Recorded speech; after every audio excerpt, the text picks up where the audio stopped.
Bon matin, c'est Rona Gauthier auteur, ici aujourd'hui. Pour ceux qui ne me connaissent pas, je suis celle qui écrit Au-delà des cicatrices. Je vous flash mon épreuve parce que beau problème que j'ai plus de copies. Il va falloir que j'en recommande pour mes prochains événements. Bon, on m'a demandé de vous parler de certains livres, certains coups de cœur que j'ai eus. Puis, j'ai décidé d'aller dans le québécois. J'ai été dans 2 coups de cœur livresques, puis une, c'est un coup de cœur qui est une autrice, c'est devenu mon auteur préféré, là, puis ça changera pas d'après moi.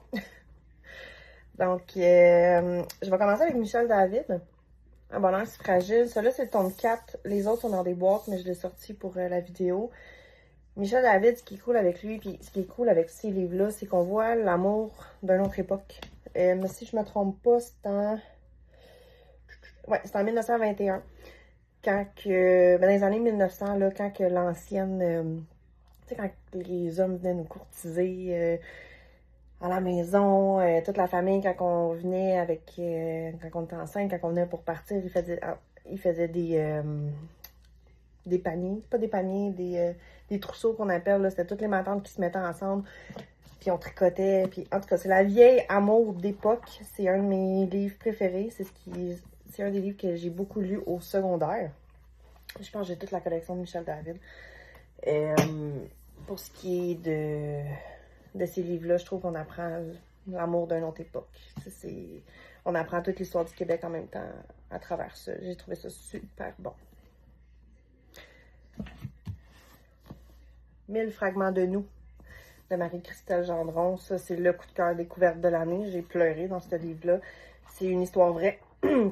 C'est une histoire vraie. Puis, je peux pas concevoir, sans donner trop de détails, je peux pas concevoir qu'il y a une personne sur cette planète qui a vécu ça.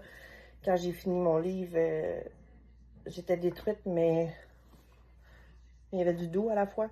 Fait que ça, vraiment là, il faut lire ça. Faut lire ça. Et, dernière chose, mon coup de cœur littéraire, auteur, si on peut dire ça. J'ai tous ces livres ici. En tout cas, une partie de ces livres, c'est du Nathalie Roy. Il m'en manque. Lui, il est tombé dans le bain, là. Je l'ai commandé en double. En tout cas, ces livres-là, Le prix de ma destinée, À jamais et pour toujours, À jamais sans toi, Le prix de ma liberté. Cet auteur-là, ça a été une découverte, je pense, en 2020-2021. Et depuis ce temps-là, elle pourrait écrire n'importe quoi, puis je l'achète. Ses romans sont percutants. Percutants, il y a toujours du beau, même quand on pense qu'il n'y en a pas, parce que des fois, on va lire, puis je me mets littéralement à chialer comme un bébé, puis à pleurer. Et au final, c'est celle qui vient le plus me chercher, là. Il n'y a aucun livre qui m'a déçu.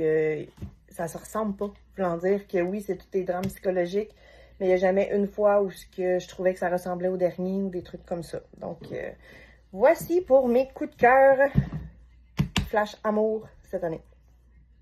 Bye, là!